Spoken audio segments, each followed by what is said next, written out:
Louvado seja nosso Senhor Jesus Cristo, que para sempre seja louvado.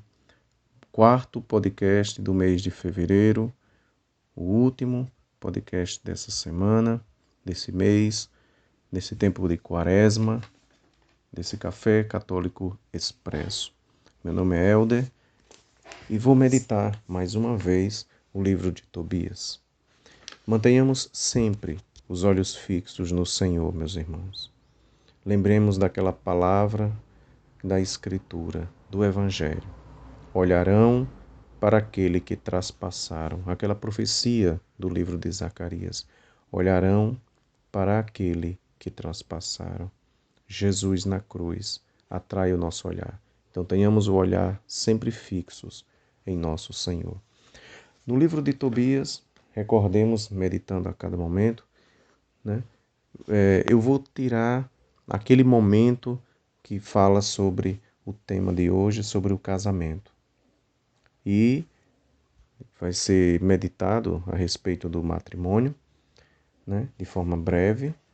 E no texto da Escritura, né, no livro de Tobias, é aquele momento em que Rafael e Tobias se dirigem, né, após pegar o peixe, vão se dirigir à Média, em Ecbátana, à casa de Raguel.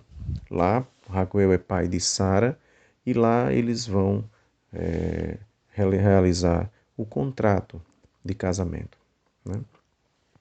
E chega um momento, quando eles já se dirigem, aqui estamos no capítulo 6, né? No versículo 10, quando Rafael e Tobias, né? Rafael diz a Tobias o que vai acontecer, né? Tobias, nós vamos para a casa de Raguel, ele lá é teu parente e você tem o direito de receber a filha dele em casamento. Ele não pode negar Raguel, não pode negar a filha, o nome dela é Sara, e não pode negá-la a você. Você tem o direito, segundo a lei de Moisés. E Tobias diz a Rafael, relembra a Rafael que ele soube, que ouviu dizer que ela já foi dada a 7 maridos e que todos morreram na noite de núpcias, né? Eles morriam ao entrar onde ela estava, no quarto. Mas Rafael disse: pegue o fígado que você pegou do peixe, Tobias, e o coração. Coloque, quando entrar no quarto, naquela brasa do perfumador, que o cheiro da fumaça vai espantar e vai afugentar o demônio. E de fato acontece isso. Quando eles chegam, né, tem todo o preparativo do quarto para o casamento. Eles entram no quarto, né? Quando Tobias entra, ele relembra o que Rafael havia contado para ele e faz. O demônio foge, né? E diz que o texto que o anjo aprisiona o demônio. E aí vem o texto que é relacionado ao tema de hoje, a respeito do matrimônio. O livro de Tobias, capítulo 6, versículo 17. São as palavras de Rafael a Tobias. Ele diz assim: e quando entrares no quarto nupcial, toma o fígado e o coração do peixe e coloca-o sobre as basas do perfumador. O aroma se espalhará, e quando o demônio o respirar, fugirá e nunca mais aparecerá junto dela. Continuando no versículo 18. Depois, no momento de unir-te a ela, levantai-vos ambos para fazer oração e suplicai ao Senhor do céu que vos conceda sua graça e sua proteção. E não temas, pois ela te foi destinada desde o princípio, a ti compete salvá-la. Ela te seguirá e te asseguro que te dará filhos que serão para ti como irmãos. Não te preocupes. Então essa é a palavra de Rafael a Tobias. E é interessante que isso de fato acontece. no capítulo 8, né, no versículo 4, diz assim: Entretanto, os pais tinham saído e fechado a porta do quarto. Então Tobias levantou-se do leito e disse a Sara: Levanta-te, minha irmã. Oremos e peçamos a nosso Senhor que tenha compaixão de nós e nos salve. Então, o tema é esse, o matrimônio, a parte do casamento, né? É muito interessante essa busca pelo que Deus deseja, pela vontade de Deus, né? E os dois em comunhão, né? É muito bonito a atitude de Tobias, que diz, quando eles fecharam a porta, Tobias levantou-se e convidou Sara para rezar. Mostra o casal rezando. O Catecismo da Igreja Católica, né, trata do matrimônio, né? Quem quiser acompanhar e ler, né, sobre o sacramento do matrimônio no Catecismo da Igreja, está no número 1601 a 1666.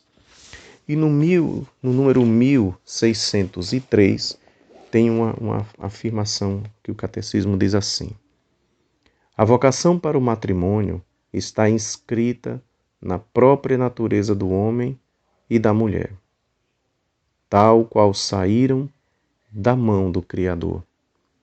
O casamento não é uma instituição simplesmente humana.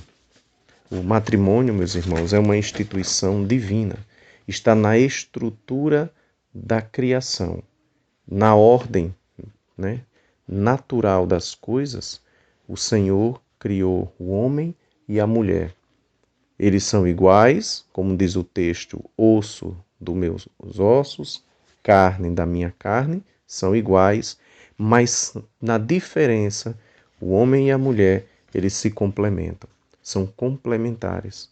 Então o texto mostra, com a união de Tobias e Sara, né, a importância da formação família, da formação familiar, a importância do matrimônio, a importância da vida de oração na vida do casal.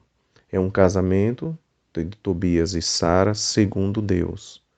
E aí mostra um casamento debaixo de dificuldade, já no seu princípio, né? No seu início, já com a grande problemática que existia no quarto, na noite de núpcias da menina Sara. O demônio que habitava e matava todos os maridos que casavam-se com Sara. Então veja que a preocupação de Sara, que rezava, né? A preocupação de Tobias, o que irá acontecer? Mas debaixo da palavra de Deus, do anjo Rafael, Tobias vai confiante, faz o que o anjo, né, o amigo dele, Azarias, não sabia que ainda era um anjo, faz o que Azarias lhe ensinou e de fato o demônio Asmodeu é expulso. Então, no início, já numa dificuldade, numa provação, o mal foi vencido pela oração e por fazer a vontade de Deus, né? Desde o início, né, Jesus, quando perguntam sobre o divórcio a Jesus, nosso Senhor, no Evangelho, Jesus diz uma coisa muito interessante. Moisés permitiu o divórcio pela dureza dos vossos corações. Mas aí vem uma frase muito interessante. Jesus diz assim: mas no princípio não era assim. A vontade de Deus no início existe uma ordem, uma harmonia. E de fato, essa harmonia foi quebrada com o pecado. O Criador quis que estes se unissem desde o princípio, numa harmonia, porque a criação foi preparada, né? Tudo foi criado de forma harmoniosa, ordenada, e o homem e a mulher inseridos nessa criação, né, foram colocados como senhores da criação. E é interessante, na meditação que a liturgia das horas faz no dia de hoje, apesar de ser a festa da Cátedra de São Pedro, mas no ofício das leituras, uma meditação muito interessante de São Gregório de Nazianzo. São Gregório, que foi padre grego do século IV, né, que nasceu em 303, morreu em 390. Gregório de Nazianzo, o nazianzeno, ele dizia uma coisa muito interessante. Ele dizia: considera de onde te vem a graça de seres filho de Deus. Vocês que receberam a graça do batismo. Considera tudo o que Deus fez. Quem te concedeu felicidade? Perguntava São Gregório.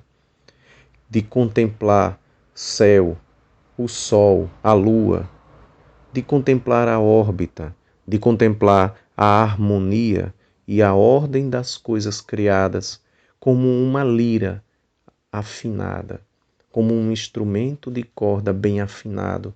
Ele comparava a criação de Deus como uma lira afinada. E toda essa a ordem, né, toda essa harmonia, ele perguntava: quem foi que te concedeu tudo isso?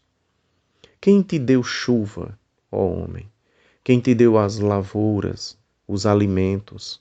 Quem te concedeu os animais domésticos para o teu serviço e os animais, os outros, para teus alimentos, para alimento teu? De onde te vens dispor de toda a criação? De seres os senhores da criação, colocados para reger e dar nome às coisas. E ele dizia: pois bem, é de Deus. Ele que criou e harmonizou tudo como um instrumento muito bem afinado, nosso Deus criou todas as coisas. E inserido nessa criação harmoniosa, ele pôs o homem e a mulher. Por isso está lá dito: não é bom que o homem esteja só. Não é bom. É sempre acompanhado, em comunhão de aliança com o seu Deus e com os irmãos. E o que te pede? Ele pergunta. O que é que nosso Deus, que tudo harmonizou e preparou para nós, o que ele te pede, casal cristão, irmãos? O que ele pede é que, em compensação por tudo que criou, ele pede que você ame o seu Deus, que o ame e ame os seus irmãos. Ele pede em compensação por tudo. Não é o teu amor? Ele pede por compensação que nós o amemos. Constituiu o casal para harmonizar a criação. Devemos afinar esse instrumento em harmonia com o Senhor que tudo criou. É interessante que nesse texto que foi lido, do capítulo 6 do livro de Tobias, do versículo 18, tem uma profecia belíssima a respeito de Jesus. Veja, Tobias 6, 18. Depois, isso Rafael falando a Tobias. Depois, no momento de unir-te a ela, Tobias, levantai-vos ambos para fazer oração e suplicai ao Senhor do céu que vos conceda sua graça e sua proteção. E aí vem o versículo que interessa. Ela te seguirá, tua esposa, e te asseguro que te dará filhos que serão para ti como irmãos. E não temas, pois ela te foi destinada desde o princípio. A ti compete salvá-la, Tobias. Então veja a profecia de Cristo. Ao noivo, ao esposo, compete salvar a esposa. Cristo, nosso Deus, que salvou a esposa. São João Batista vai dizer no Evangelho: o esposo é para a esposa. E a minha alegria é completa, pois eu vejo o esposo, o Cordeiro de Deus que tira o pecado do mundo. Então, desde o princípio, a ti compete salvá-la, né? e ela te seguirá. Veja, a igreja que seguirá o esposo Jesus. E te asseguro que te dará filhos, que serão para ti como irmãos. E não foi isso que aconteceu? A igreja que deu filhos de Deus para o Cristo, e ele considerou-nos como irmãos. E o texto diz: não te preocupes, Tobias. Né? Então, a exortação, meus irmãos, a respeito do tema matrimonial é esse. Imitemos aquela excelsa e primeira lei de Deus, que nos pôs, que nos colocou para harmonizar, continuar pela obediência, harmonizando a criação como uma melodia afinada. Não cometamos o mal, o pecado, né? de quebrar essa melodia, de desarmonizar aquilo que Deus harmonizou e criou. Como colaboradores do Senhor, da graça de Deus, façamos esse compromisso de quaresma, né? Façamos esse compromisso de colaborar em harmonizar, né? Na vida matrimonial, na vida de aliança, na vida para os irmãos que são casados e para as outras vocações, na vida de aliança com Deus, para harmonizar cada vez mais essa criação que caminha, né? O esposo que, ao ser traspassado e elevado na cruz, concedeu a salvação à sua esposa, né? Ele que trouxe o vinho novo. A ele, a Jesus Cristo, nosso Senhor, que é o esposo da sua esposa, a igreja, a honra, a glória e o louvor pelos séculos dos séculos. Amém.